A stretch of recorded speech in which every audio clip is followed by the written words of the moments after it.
گوجری زبان میں اپڈیٹ سنیے۔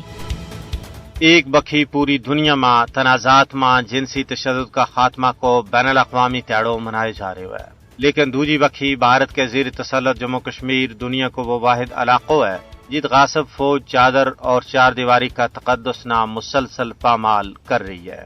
بھارت کشمیریوں کی تذلیل و تحقیر واسطے عزت مایا بینا کی چادر عصمت نا فوجی حربہ کا طور پر استعمال کر رہی ہے۔ 1989 تو ہون توڑی مقبوضہ ریاست جموں کشمیر کے اندر غاصب فوجیوں کی طرفوں 11,258 تو زیادہ سوانیاں کے نال بدتمیزی کی گئی ہے۔ 22,000 تو زیادہ سوانیاں نہ بیوہ کر دیتو گیا ہے۔ ان کار سیام ملوث بھارتی فوجی انسانیت کا ناور بدنما داغ ہے۔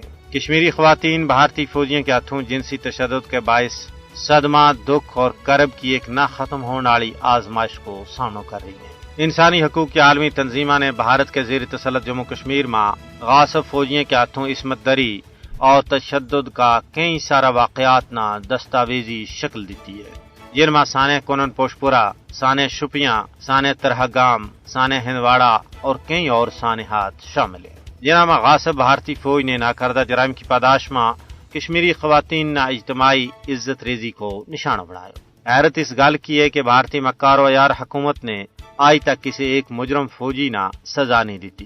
آج بھی وہ فوجی درندہ پورا بھارت میں دندناتا پھر رہے ہیں۔ بھارتی عدلیہ بھی اس حوالے نال تعصب کو مظاہر کر رہی ہے۔ ضرورت اس امر کی ہے کہ عالمی برادری کشمیر میں ان گناونا جرائم میں ملوث بھارتی فوجی اہلکارانہ عبرتناک سزا دوالن میں اپنو عملی کردار ادا کرے۔